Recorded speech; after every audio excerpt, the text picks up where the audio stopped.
parce que wax na ko nee na sax li mu rafetluwul ci Walfadjri am na benn plateau boo xam ne benn ministre bu dem ci plateau ci biir mandaam muy wax ne diw Ousmane Sonko mooy nekk candidat xam nga loolu mooy wane loolu neexu ko te loolu ci Pastef ñoom Pastef dañ ko gëm. ne Ousmane Sonko moo war a nekk candidat 2029.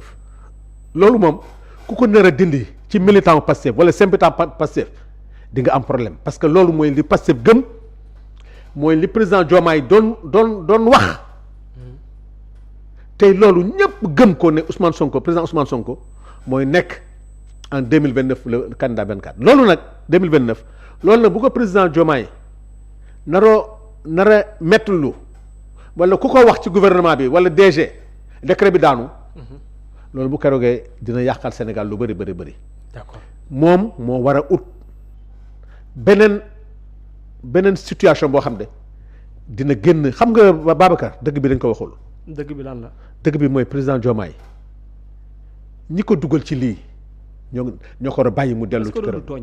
tooñ la maa ngi déglu. non est-ce que du tooñ li ngay wax ne. non tooñ la Babacar tooñu ma. est-ce que yow nekkoon di tooñ boo ne ñi ko dugal ci lii wala. waaw ñi ko dugal Abdourahmane Diouf maa ngi ko dégg tey suba. li muy wax dinañ ci ñëw ñoom Mimi Touré Diomaye président ñooñu du Diomaye président loolu mouvement contre Ousmane Sonko la c'est un mouvement contre Ousmane Sonko. c'est un choix du président de la République d'avoir choix une boobu nag coalition parce que nee na mu ne moom ni mu yegsee ak fi mu yegsi coalition bi daf ciy jouer rôle. mais coalition bi. moo tax du leen bàyyi. non xamul tax président moom sax wax na ko pendant 11 mois malheureusement moom président Ousmane Sonko ñu ngi woon ci ay loxo ñoom Abbas Fall ñoom Birame Souleye ñoom Mettal ñoom ñoo nekkoon ci biti di doxal président ba li coalition bi liggéey ba mu yegg si foofu moom mënu ko xam parce que malheureusement te ñu ngi koy mettilu. d'accord Macky Sall da leen defoon foo xam de.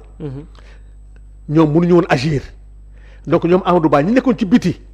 ñoom Aïcha Touré nekkoon ci biti di ko defar ñoo xam ci coalition bi kan moo def lan ak ku mu doon def lan. d'accord foofu nag président na bàyyi Pastef mu organiser la coalition parce que moom amul jot bi. d'accord alors léegi ñu dem ci relation ak Pastef ak li mu wax ci Pastef parce que moom jagleel na ko pàcc bu yaatu boo xam ne Pastef la nee na benn Pastef ci ay loxoom la ko defaree maanaam moom ñi ko conceptualiser ñi ko bind lépp presque moom la tegaat na ci ne Pastef nii muy doxee bu ci waa Pastef jógul Pastef ci suux la jëm nee na également aussi parti bi ci ni muy doxee mosul jëm personnification wala ay Ousmane guide de la révolution wala yeneen yooyu wala messianisme mosuñu ko gëm nan nga jàngatee ces mots là forts yi mu soulevé pour Pastef ak son démarche ak lendemain. dama xamul nag ci olof parce que président dañ ko war a ormal dama xamul ndax dañoo wax dafa juum foofu président dafa juum. dafa juum politiquement dafa juum. lu tax. message am na. message. mais y a un messager. Babacar tey li ma mën a invité nii. may doxal tey su ma bëggoon nekk sa place dina am problème parce que jànguma ko xaw ma naka laa koy organiser. mais man position bi ma nekk en tant qu'invité ni ma mën a exprimer mu tey boo ma bàyyoon tey pour ma animer débat bi mun naa am ay jafe-jafe. dinaa dem ba la invité. président Diomaye foofu la juumee erreur bi foofu la am président Diomaye dafa jaawale l'organisation administrative Babacar technicien yi kam ñoom Aliou. waaw du gis nga seen liggéey. seen xarañte. bu baax sax mais bu ñuy wax Seneweb ay Babacar Kébé la ñuy wax ak ay Diallo ñi feeñ rek nañuy wax mais ñi nga xam ne tey ñooy tax tey sénégalais yi gis ko mais ñooñu ñu ngi liggéey bu rafet mais yàlla def na nag ci en matière de médiatisation ñi nga xam ne tey ñoo feeñ. président Diomaye liggéey na en tant que administratif. xëy na loolu la mën. def ko mais am na koo xam ne xaalis na génne am na koo xam ne kurus na yor. moom nag li mu def la wax. waaw moom li mu def. nee na moo defar parti bi ci yoxoom. waaw non loolu dañ koy nangul am na lu mu liggéey. mais Babacar moo defar parti bi ci ay yoxoom. man xam nga loolu xëy na Birame Souleye am na lu mu ci wax. Abbas Fall am na lu mu ci wax. ñooñu waa Pastef mën nañu ko wax mais dama gëm ci politique loolu mu wax du c'est pas bon. waru ko wax non waru ko wax baaxul xamul tax boo waxee fàtte nga ki génne xaalisam fàtte nga xale bi nga xam ne dafa joxe bakkanam fàtte nga le militant anonyme fàtte ki nga xam de mais il y a des marabouts ici mais dañoo joxe seen bakkan am na ñoo xam ne Babacar des journalistes am na ñoo xam ne des sympathisants qui ont donné à ce que président Diomaye nekk président donc parti loolu président Diomaye est-ce que xam nga ne boo liiree programme mu parti yi Babacar. di nga gis benn programme mu parti boo xam ne juróomi nit dafa nekk mais boo liiree programme am alhamdulilah mais xam luy problème bi. derrière chaque programme derrière chaque projet politique il faut qu'il y ait un monsieur ba muy wax quelqu'un qui porte le projet qui est crédible le Sénégal n'a jamais eu un problème de compétence intellectuelle xam nga Sénégal lu ñu am problème la bonne gouvernance ay njiit yu jub bëgg seen réew mais bu dee xam-xam rek Sénégal boroom xam-xam rek fi nekk mais tey njiit bu mel ni Ousmane Sonko tey ñëpp am yaakaar ci moom mu porte le Pastef moo tax tey Pastef am li mu am mais tey ak lu président ak lu Birame Souleye liggéey ak lu Abbas liggéey ak lu président Diomaye liggéey ci parti bi bu ñu amoon un leader boo xam ne toute la jeunesse tout le peuple sénégalais gëm lañ ko mais le projet am na ñu ko liirul 90% liiruñu ko xamuñu sax lu nekk. continue xam nga ñoom lu ñu xam kii porte projet bi kan la kooku nag na leen doyal Babacar mun naa la wóolu parce que dafa am lu ma yaakaar ci yow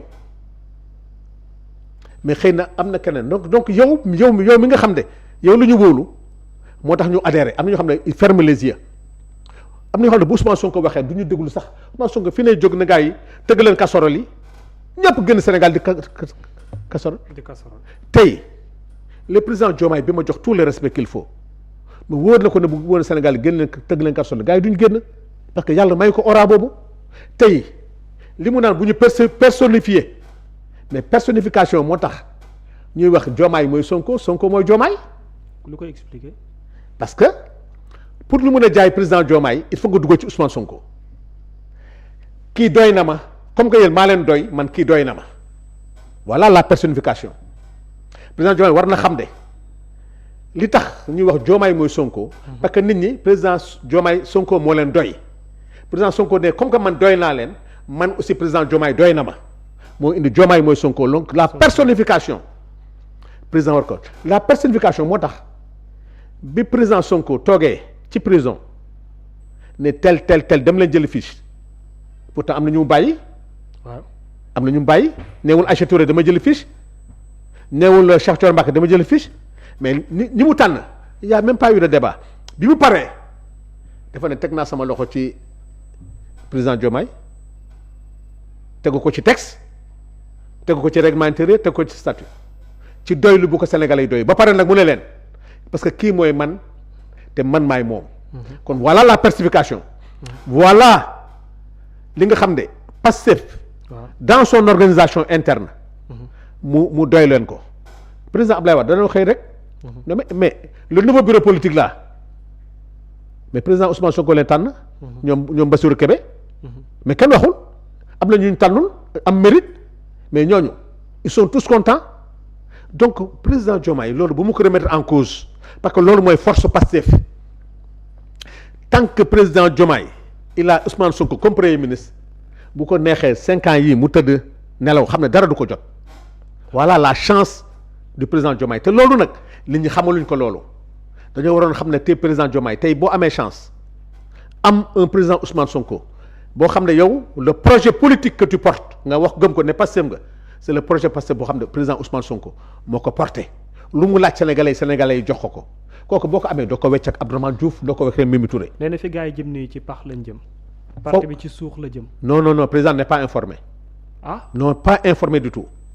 ah non n'est pas informé mun naa la jox ay exemple bu dul jeex jamais dans l'histoire politique du Pastef Babacar xam nga man depuis vendredi ba léegi j'ai pas fermé les yeux je donne rek l'exemple de ma commune le vendredi. ñu ngi woon ci benn film bu ñu tourné fii ci Télé Béthio à 16h. à 20h. ñu ngi woon tey débat à Ñaari Tali. le samedi matin. à 11h ñu ngi woon marché Ngelaw. waaw marché Ngelaw. waaw le guddi gi. ñu ngi woon tey débat à l'avenue Bourguiba. d'accord le dimanche. le dimanche ñu ngi woon à bopp. waaw xoolal rythme boobu te boo demee dans chaque commune dans chaque département nit ñi ils sont dans les activités xëy na président Diomaye mooy xalaat mais Pastef par rapport à 1 million.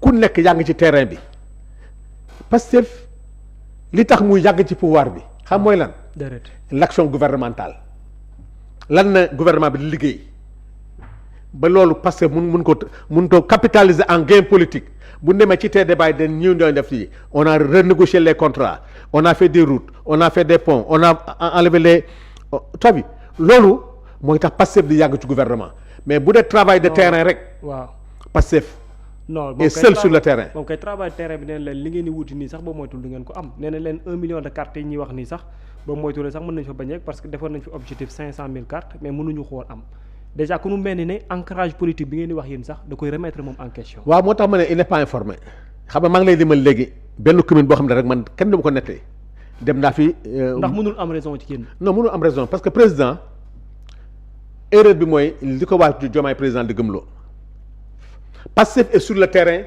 kenn du ko weddi même vous les journalistes vous savez que dans chaque département. waay ah. Pastef tous les week-ends tous les jours ils sont sur le terrain deuxièmement pourquoi Pastef. du ñàkk day gën a yokk yàlla def na bi Pastef ñëwee ci gouvernement bi ak moom nag moom ci la bokk. waaw liggéey bi gouvernement bi liggéey. nga xam ne moom président Diomaye mu ngi koy capitaliser président Ousmane Sonko di ko capitaliser président El Malick di ko capitaliser.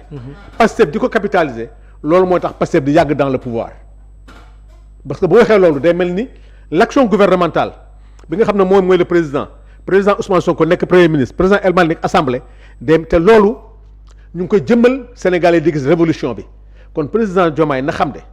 bu dee action gouvernementale Pastef gàcce ngalaama bu dee l'occupation du terrain politique Pastef est seul parti politique qui est sur le terrain donc loolu président buñ ko dugal ci wax yoo xam ne da koy génne.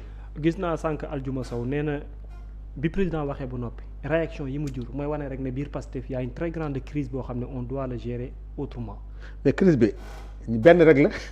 mooy ban Diomaye président ak Pastef ce n'est même pas apte moom ñu ngi toog di liggéey seen. Pastef la wax crise dans Pastef. non crise dans Pastef amul. Pastef amul benn voix discordante à l'envers Ousmane Sonko kenn ñemoo ko sax kenn ñemul sax di wax Pastef ne am na problème tous les jours dans toutes les communes du Sénégal dans toutes les sections du Sénégal Pastef est en train d'animer. d'accord ku ko xoolal ku ko wax rek mooy demoo sa base. Aljuma Sow ne dem ci base am mu xool ndax am na problème. d'accord sinon ñoom ñëpp ku nekk yaa ngi xëccoo pour nekk candidat nee naa la dans l'organisation du Pastef. tous les jours amul activité bu am problème sinon l'animation du parti les ambitions ngi jóg mais interne bu amee. ay ñaari Pastefiens yoo xam ne ku ne da nga bëgg a jiite. d'accord mais amul kenn koo xam ne tu t'es démarqué naan dama génn ci Ousmane Sonko. à jamais de la vie y aura jamais ça. bi président de la République waxee loolee noonu yëpp nag day mel ni mbir mi day xoyame parce que réaction yi fu nekk la wàccee Abass Fall Cheikh Bara Ndiaye ñeneen ak ñeneen ci biir parti bi ku nekk def nga sa input également aussi. mais ni kuy riposter Cheikh Thioro Mbacké Ismaïla Diallo entre autres. nan nga gisee également aussi cette vague de réaction ba ci sax l'actuel ministre de l'énergie Birame Souleye xam nga Birame bu waxee rek. noo gisee réaction yi subir yooyu nga xam ne am na. parce que réaction yi c'est par rapport au discours du président dafa dugg ci politique wax ci loo xam ne waru koon wax parce que président. li nga xam ne wax na ko. loo xam ne man maa def te Pastef ku ne xam na ne ku ne am na lu ci liggéey te président ci biir waxam sax da lay wax ne li am solo ci Pastef mooy le militant quand même anonyme mooy le ministre Birame Souleye li moo wax donc président bu xoolee le militant anonyme xool ñi daanu yëpp. xool ñi làggi xam Pastef li mu daj ak avec ses sympathisants te sympathisants yi liñ daj sax militant daju ko. waaw loolu dëgg. sympathisants liñ daj militant journalistes yi liñ daj militant kam daju ko donc président le fait que mu waxee noonu loolu moo gêné tous les Pastefiens tous les sympathisants de Pastef li mu waxee ci Ousmane Sonko waxtu bu tudd décret bu mel ni président xelam mu ngi ci sa se séparer d'Ousmane Sonko. maanaam dàq rek waxal wax. waaw xam nga moo tax gis nga loolu. da nga koy ñeewantal yow. waaw dama koy ñeewantal parce que loolu bu amee rek musiba am. oh Babacar non bu ñu ñaan yàlla loolu am président Ousmane Sonko génn ci gouvernement bi. parce que xamul tax déedéet. bés bu génnee Ousmane Sonko c'est la caution morale de l'État et du parti Babacar li Ousmane Sonko ñeme wax arrêté leen ñu arrêté indi leen seen xaalis ñu defar réew mi bàyyi leen ñu bàyyi billahi c'est la caution morale de l'État et du parti mooy nit koo xam ne ñëpp nangu nañu son autorité njublankat yi nga xam ne nag tappale woon nañu fi nekk ak ni ñooñu ñoo contre Ousmane Sonko mooy waa toog muy dox ñooñu tey ñooy ñaan du président Diomaye ngir yàlla dàqal kii pour ñun ñu mun a profité war ak alalu réew mi. noo gisee kàddu yi Aldiouma Sow ak kàddu yi Ismaïla Diallo kàddu yi Abass Fall. Abass Fall Ismaïla Diallo c'est les militants qui ont parlé c'est le cœur qui a parlé c'est pas l'émotion xam naa leen Ismaïla Diallo je l'ai fréquenté Abass je l'ai fréquenté xam naa ñooñu li leen Pastef jaral xam naa liñ daj ci parlement bi xam naa ay liñ daj ci coono ñooñu bu ñu waxee rek parce qu'ils ont le cœur meurtri parce que ñoo dañoo tiit moo tax ñu wax parce que tiit bi moi j'ai parlé avec eux tiit bi mooy ils ont peur que président Diomaye li ñu ko bëgg a defloo mu defloo ko bu ñu ko defloo rek musiba am baaxul le président ne doit même pas imaginer cela ay décret ak Ousmane Sonko le président ne doit même pas imaginer sortir de Pastef parce que le projet il est porté par le Pastef tey Sénégal chance bi mu am tey ba situation bi métti yëpp sénégalais yi muñ xam nga ñuy wax ñi mooy benn yi dem ci plateau yi nii di wax. bu leen ragal décret mais. bu leen ragal décret il a raison xamul tax. ah Abacar Abass du saraxe nit. non attention nag attention non wax na lu am solo nag. waaw bu leen ragal décret mais bu leen def bu leen def lu tax ñu. waaw bu leen saraxe seen bopp. bu leen saraxe seen bopp. parce que aussi bu ñu ko defee rek dañuy sonal Ousmane Sonko xam Babacar Kébé. waay tey li ko dal métti na ñun ñëpp xam nga lu ñu métti du problème militant de. dafa commencé woon liggéey bu rafet ci biir HLM. ba ñëpp di yaakaaraat vraiment la relance des mu ci liggéey tey gis nga tey bi ñu ko dindee. au-delà de sa personne mais moo tax tey képp kuy DG wala ngay ministre wala nga PCA santuñu leen sax ngay dem ci plateau yi di wax lu tax ñu lay non que jaru ko. d'accord Ousmane Sonko mun na gérer loolu. nañu concentré wu moo tax Abass na leen rester dans les principes. bu ci kenn wax pour xëy na bu ko wane ne Ousmane Sonko laa àndal nga wax loo warul wax. wala nga def loo warul wax président nañ ko kundee di ko jox cëram respect bi ci am nañ ko jox président bu kenn am écart de langage par rapport au président. jëmale ko ci président parce que nag suñu kilifa la suñu président la militant la ñuy gëm yaakaar ne président day dellusiwaat parce que président bu dellusiwul rek musiba la parce que loxo yi mu nekk ñi ko tëflu ñoom Abdourahmane Diouf ak Mimi Touré ñooñu di ko wër bëgguñu lu baax pour le Sénégal ñoom seen bopp dañoo bëgg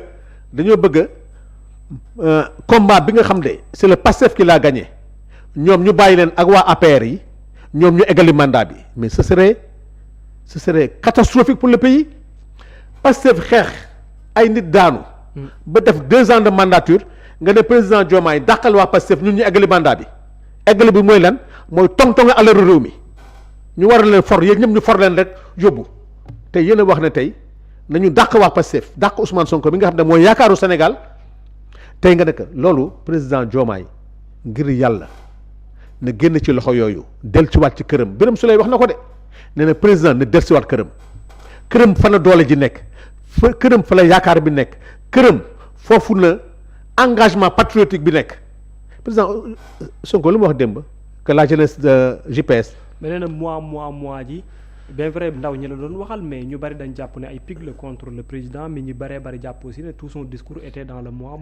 waaw parce que le discours du président mooy li ma lay wax dafa bàyyi situation économique bi situation sociale bi yàgg ci politique bi trop ci Pastef ak Ousmane Sonko foofu président dafa wane ne wax dëgg yàlla li nga xam ne moom la defoon engagement bi jëloon Sénégal yi ne dafay départir de la politique. président est revenu dans la politique. Abdourahmane Diouf nee na crise tam mënul am gàcce laa am bi mu ko déggee tey. non mais nee na crise mënul. gàcce laa am ci Abdourahmane Diouf tey bi mu ko déggee. mooy que ne dëkk voilà nag ñi ñoo nar a sànq président.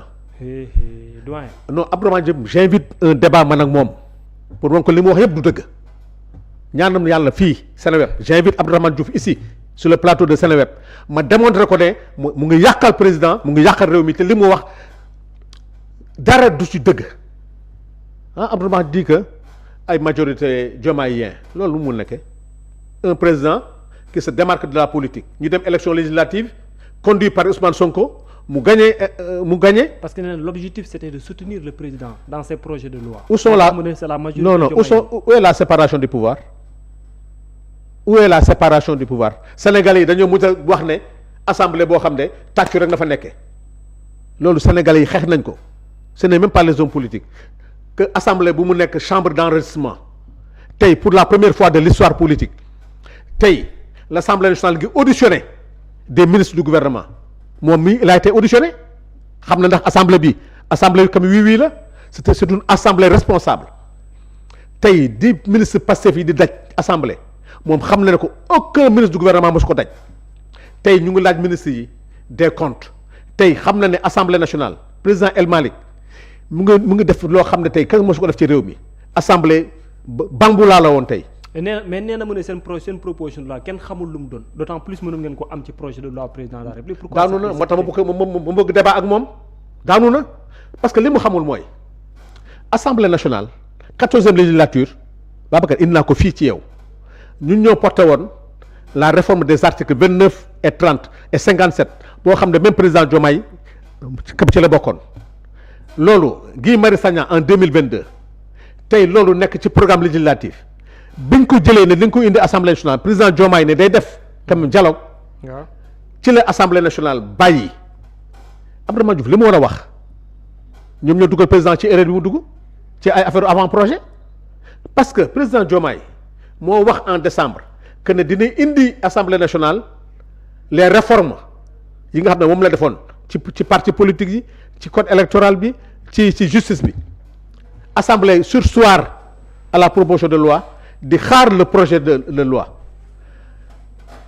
Maître Tine def déclaration ne président yóbbu na projet de loi bi assemblée mu ngi ci mettre taal xëy na loolu la yaakaaroon parce que projet bi pare woon na moom mu yaakaar ne président jébbal na ko donc c'est un lapsus une erreur boo xam ne def na ko waaw tey bi assemblée toogee ba mois de mars fin mars gisuñu ko te président nee na moom li ko jaaxal ci réponse bi mu joxe nee na effectivement texte bi assemblée def ak bi mu def benn la benn affaire bu ndaw rek moo ci den mooy la rétroactivité moo ci nekkoon mais li ko jaaxal mooy lu tax assemblée gaawantu ma foofu laa koy tontul président xam nga assemblée gaawantu c'est pour respecter le protocole que de la CEDEAO parce que président xamuñu ban date la koy indi te protocole de la CEDEAO nee na à 6 mois des élections on ne touche pas au code électoral te président mi génne avant projet di ko yóbbuwaat te loolu c'est une erreur extrêmement grave président loolu mu ginde waru dellu ginnaaw conseil des ministres moo ko moom mais c'est pas pour le public parce que les textes ont été bien faits les articles ont été bien énumérés la commission de lecture a terminé avec les experts qui des le seul débat qui reste c'est le débat de l'Assemblée nationale donc président li tax assemblée gaawantu génn ñaari articles yooyu mooy des élections inclusives boo xam ne Pastef da ko waxoon te loolu bu ñu xaaree président te président xamuñu lu ko téye te bu ñu xaaree on est à 8 mois tey bu ñu xaaree tey ba nekk hors délai moo tax assemblée jël responsabilité am nekk xaaral comme ñaari articles yi bu ñu xaar. te ñoo ko digoon Sénégalais yi bëgguñu dem à des élections yoo xam ne dañuy exclure ay candidats te ñi ñu nar a exclure mooy waa Benno yi ñoom ñoo nekk devant la justice. non nee na instant ni président dafay siffler la récréation ku ne xam fi nga war a mën taxaw pour ñu mën a comprendre ne ci état lañ nekk. waaw ci république lañ nekk. ñu bañeen na ci ku ne jaar sa ruq bopp mais moom président de la république pour moom ba mu ko doon soutenir yoon ba mu taxawoon fa la taxaw ba léegi soppeekuwul. moo tax moom tamit changé wul position. kan si Abdourahmane Diouf. oui Abdourahmane Diouf xam nga mu changé position. déedéet. Sénégalais yi mosuñu xam as mooy Diomaye xamul sax kuy as moom amul sax am parrainage. moo fi indi as mooy Diomaye kon xam nga ne non loolu moom nee na mu ne lu ñu deful woon ci non non xam nga moom moo jël yëfu jàmbur ñu ne Sonko mooy Diomaye Diomaye mooy Sonko ci loolu nañu fale président Diomaye mu xaar nag ba ñu def ko ministre mu ne léegi dootul Diomaye mooy président as mooy Diomaye te as boobu tëggee boobu mu nekk bu demee Omar Cissé da koy gagné non nee na mu ne préparé leen naa. mënul gagner bureau de vote. bu Mbour bi yaa ngi koy xaar. waaw non Mbour mais nag xam nga luy problème bi mooy. xam nga Serigne Gueye Diop mu ngi waajal la. non xamul tax. nee na ce matin avant muy def émission la Serigne Gueye woo na ko. waaw xam nga préparation. xam nga ñoom dañuy dugg président ci ay erreur. te président Mbour la dëkk. nga defal ko non nga dem meeting ak bu am envergure nationale. meeting bu nu muy tudd meeting bu Diomaye président. non mais bien sûr. mais loolu moo grave président jël na engagement ne dootul defati politique ñu ngi jëm ci élection locale dans 8 mois. dañ koy invité non non ñoom ñooy politique. non tur bi moo baaxul. waaw moom nee na on va assumer non on va à des élections locales. oui le président le nom du président Diomaye ne doit pas être mêlé à des élections locales man texte laay wax de. turu président Diomaye waruñu ko tudd ci ay élections waruñu ko tudd ci politique parce que moom dafa nekk président membre d'honneur bu Pastef nekk ci écarté wu ci tey ñu koy dugal ci loo xam ne ay nax la ay dóor la ay nit yoo xam ne dañuy làqatu pour que mu débarrasser Ousmane Sonko ñu saqatal keesu état yi parce que ñooñu tey ñooñu yóbbu ci situation ñooñu indi ay dettes cachées ñooñu indi ay détournement président wax na fi président bi muy wax quand même le BTP foofu président dafa waroon insister wax problème bi am ci BTP bi Sénégalais yi xam ñu ngi wax naan la dette intérieure li ko gën a aggravé que c'est le BTP foofu président dafa waroon yàgg xam ne li retardé BTP bi mooy def ci bëri surfacturation moo expliqué Sénégalais yi lan moo nekk ci surfacturation yooyu dégg nga sax mu ne la am na ci ay infrastructures yoo xam ne tey dugal nañ ci suñu xaalis à 70% boo demee sax doo fekk brique président bi war na mun a expliquer Sénégalais yi lan moo tax tey Sénégal ñu wàññi dund bi wàññi lépp te ba léegi avec le choc pétrolier bi am avec la fermeture du détroit de Dormouz Sénégal tey di continuer à soutenir mais jusqu'à quand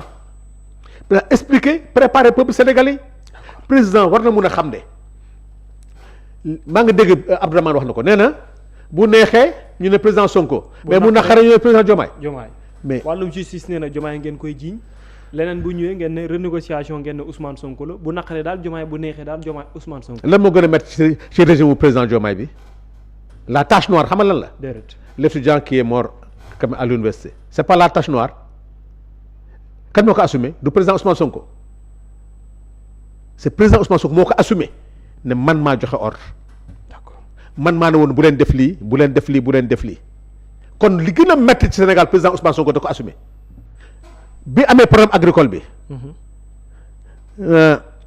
la mévente bi am ci arachide bi président Ousmane Sonko moo dem ci àll bi jàkkaarloog ñoom assumé ko le problème des enseignants président Ousmane Sonko moo dem fépp fu metti ñëpp Ousmane Sonko la ñuy wax. rôle am la en tant que président. rôle am la loolu moo tax ma ne président Diomaye am na paravent am na fusible. mais le fait mu ne day bëcc bilan primature loolu c'est pas un problème. mais dans un gouvernement. waaw mais Babacar lii rek mooy problème bi nag. yaa ngi doon wax c'est pas un problème quoi. c'est un problème Babacar c'est un problème. est-ce que ça doit se faire.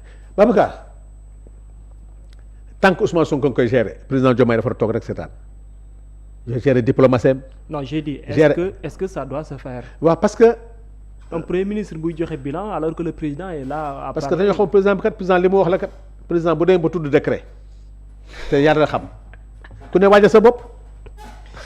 décret bi xam nga tey mu naan ñu Pastef yoon bi mu teg baaxul mais dañoo xam quand même lu mu nar ci Pastef.